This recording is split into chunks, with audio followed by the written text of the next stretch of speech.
अस्सलाम वालेकुम। I hope everyone is doing fine and great. अच्छा, यहाँ तक जो है प्रोन लाइन तक हम लोग जो है वो कवर अप कर चुके थे। नेक्स्ट हमारे पास आती है planes of the body.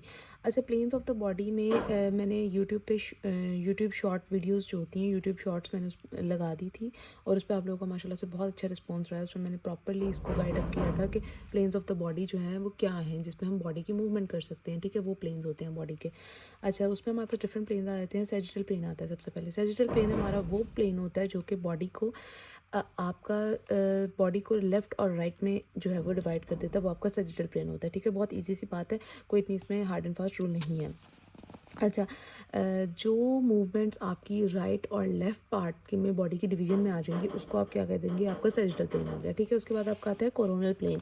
Coronal plane जो है आपका इसने आपको क्या करना होता है कि आपकी बॉडी को फ्रंट और बैक में डिवाइड करना होता है। मतलब अगर ये एक ह्यूमन बॉडी है ना, तो इसको आप लोग ये एक ह्यूमन बॉडी है, इसको अगर बिल्कुल सेंटर से कट ऑफ कर रहे हो ना, तो ये आपका सैजिटल प्लेन बन रहा है, यानी कि लेफ़्ट एंड राइट में।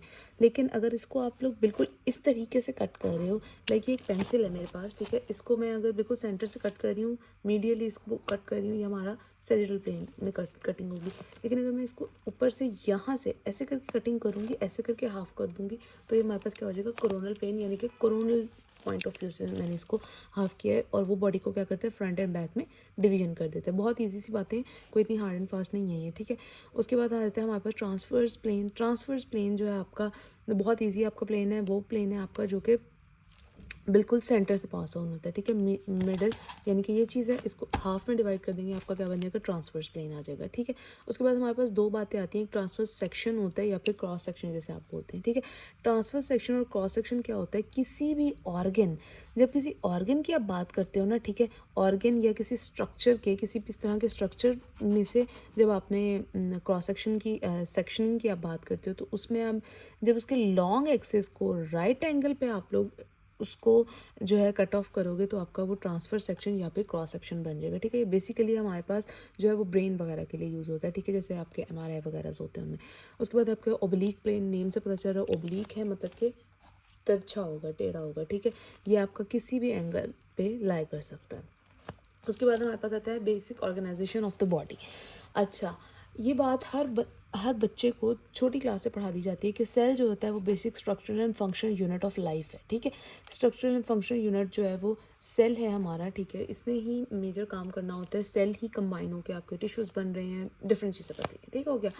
अच्छा जी, collection of similar morphology, collection of cells of similar morphology performing a specific function is termed at tissue. अब ये टिश्यू की डेफिनेशन आ गई है, जो कि हम लोग छोटे होते से पढ़ के आ रहे हैं कि डिफरेंट सेल्स जो हैं एक सेल्स का कलेक्शन है। ठीक है, सिमिलर उनकी मॉर्फोलॉजी है। ठीक है, वो जो है वो एक स्पेसिफिक कोई फंक्शन को परफॉर्म करें, उसे हम टिश्यू कह देते हैं।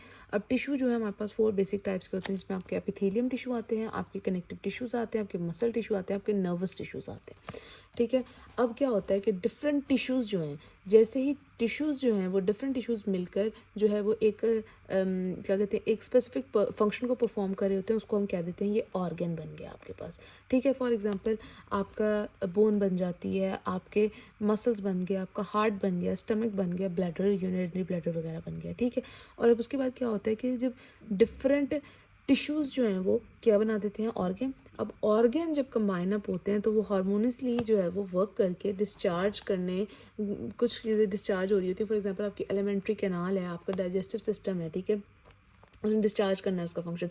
ठीक है, ये जो है वो ऑर्गन्स जो है वो कंबाइन अप होकर क्या बना देते हैं, आपका एक सिस्टम बना देते हैं, जिसमें आपके डिफरेंट आते हैं। इंटेग्यूमेंट्री सिस्टम आ जाता है आपका। ठीक है, स्केलेटल सिस्टम आ जाता है, आपकी मस्कुलर सिस्टम आ जाता है, आपके मसल्स इन्वॉल्व होते हैं। इंटेग्यूमेंट्री में आपकी स्किन वगैरह इन्वॉल्व आ जाती है। स्केलेटल सिस्टम आ जाता है आपका।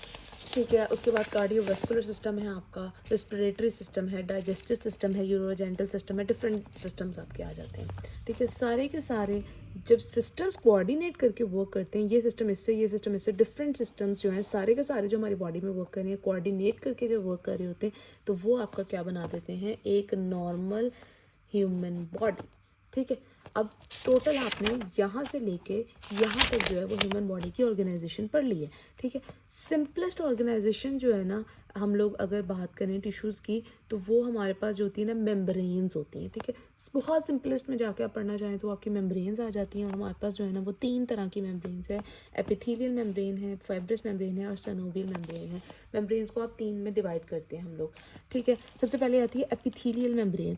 एपिथेलियल मेम्ब्रेन जो होती है वो 2 टिश्यूज़ से आपकी बेसिकली बनी हुई होती है। कौन कौन से 2 टिश्यूज़ से? एपिथेलियम टिश्यूज़ से और कनेक्टिव टिश्यूज़ से। 2 टिश्यूज़ से मेड अप हुई होती है, एपिथेलियम टिश्यू से number 1 and number 2 is connective tissue. इनसे ये बनी हुई होती है, ठीक है। और इनको अगर आप देखें तो ये कहाँ पे पाई जाती हैं? ये आपकी इनर कैविटीज़, बॉडी की जो इनर कैविटीज़ होती है ना, उनके अंदर पाई जाती हैं। आपकी म्यूकस मेम्ब्रेन्स हो गई। कौन सी म्यूकस मेम्ब्रेन? आपकी आइज़ में हो सकती हैं, माउथ में हो सकती हैं, ठीक है। माउथ की जो सारी की सारी म्यूकस वाली मेम्ब्रेन है, सारी एपिथेलियल मेम्ब्रेन ने कवर की होती है। आपकी प्लूरा हो गई जो आपके लंग्स में आती है, ठीक है, इनर कैविटी है ना, ठीक है। सिरस पेरिकार्डियम आ गई, आपकी जो हार्ट के जो है इनर लाइनिंग है आपकी।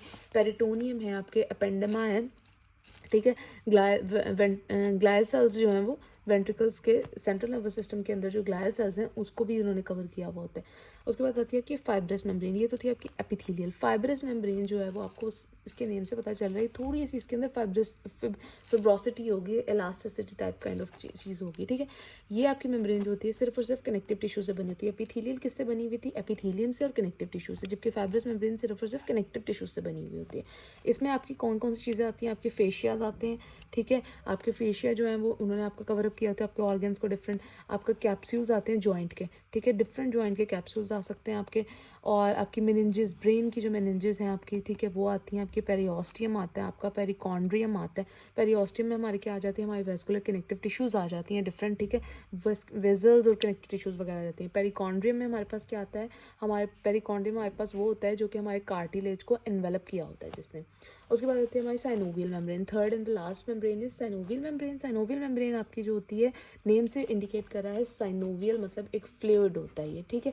एक फ्लूइड है आपका जो कि आपके साइनोवियल जॉइंट्स को इस मेम्ब्रेन ने साइनोवियल जॉइंट्स की कैविटीज़ को जो है वो सराउंड किया होता है। उसको आप कह देते हैं ये साइनोवियल कैविटी को साइनोवियल मेम्ब्रेन ने किया हुआ है, इसको एनगल्फ किया हुआ है, इसको कवर अप किया हुआ है, ठीक है।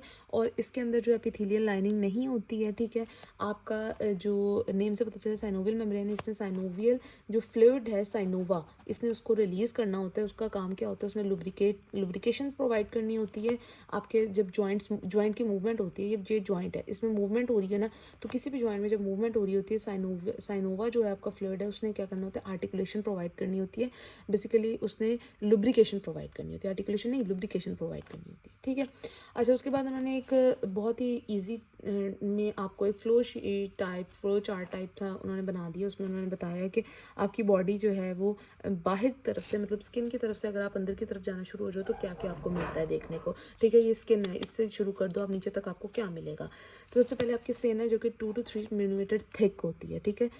थिकनेस इसकी कितनी है? 2 to 3 मिलीमीटर। उसके बाद आपकी एपिडर्मिस आती है। एपिडर्मिस के अंदर आपकी डिफरेंट जो हैं वो लेयर्स आती हैं। स्ट्रेटम कॉर्नियम आता है, ल्यूसिडम आता है, ग्रेन्युलोजम आता है, स्ट्रेटम आपकी स्पाइनोजम आता है, स्ट्रेटम बेसिलाई आता है आपका, ठीक है। उसके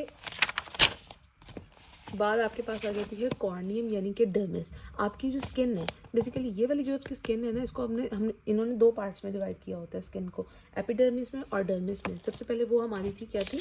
एपिडर्मिस की। ये देखें, एपिडर्मिस जो थी, एपिडर्मिस में हमारे पास क्या आ रही थी? Stratum basale, spinosum, granulosum, lucidum, corneum, different. जो डर्मिस है वो पेपिलरी लेयर होती है और रेटिकुलर लेयर होती है, 2 लेयर्स में होती है, ठीक है। कौन कौन सी? पेपिलरी लेयर और दूसरी रेटिकुलर लेयर। तो पेपिलरी लेयर है आपकी, दूसरी रेटिकुलर लेयर। रेटिकुलर लेयर में आपके पास ब्लड वेसल्स आ जाती हैं, नर्व्स आ जाती हैं, स्वेट ग्लैंड्स, हेयर फॉलिकल्स वगैरह आ जाते हैं। उसके बाद आपकी स्किन वाला पार्ट खत्म हो चुका है। अब हम मजीद डीप चले गए। डीप जाने के बाद हमारे पास क्या आता है? सबक्यूटेनियस टिश्यूज़ आ जाते हैं, इसको आप सुपरफिशियल फेशिया भी बोलते हो, ठीक है। फिर आपके आ जाते हैं डीप टिश्यूज़ टिश्यूज़, ठीक है, डीप फेशिया आ जाता है आपका, ठीक है, जिसमें आपकी मेम्ब्रेनस लेयर्स होती हैं, मेम्ब्रेन्स वाली लेयर्स होती हैं जो आपकी कनेक्शन का काम कर रही होती हैं। उसके बाद आते हैं आपके मसल्स आते हैं उसके नीचे, जो कि यूजुअली अटैच होते हैं किससे, बोन से अटैच हुए होते हैं। उसके नीचे आपके न्यूरोवेस्कुलर बंडल्स आ जाते हैं और लिम्फेटिक्स आ जाता है, लिम्फेटिक सिस्टम आपका सारा पड़ा होता है, न्यूरोवेस्कुलर बंडल्स पड़े होते हैं आपकी, मतलब कि आपकी वेसल्स वगैरह पड़ी होती हैं, ब्लड वेसल्स, नर्व्स, वेन्स। उसके बाद आपके फिर बोन्स आ जाते हैं जो कि सपोर्टिंग फ्रेमवर्क होता है आपकी बॉडी का। तो इस तरह से आपकी स्किन से शुरू करते हुए हम अंदर तक चले गए टूवर्ड्स योर बोन्स तक, ठीक है। यहाँ तक जो आपका ये चैप्टर 1 जो है वो कंप्लीट हो गया जनरल एनाटॉमी का। उसके बाद आप लोगों ने अगर पढ़ लेना, अगर कोई भी इशू हुआ तो आप लोगों ने इसको डिस्कस कर लेना। ओके जी, अल्लाह हाफ़िज़।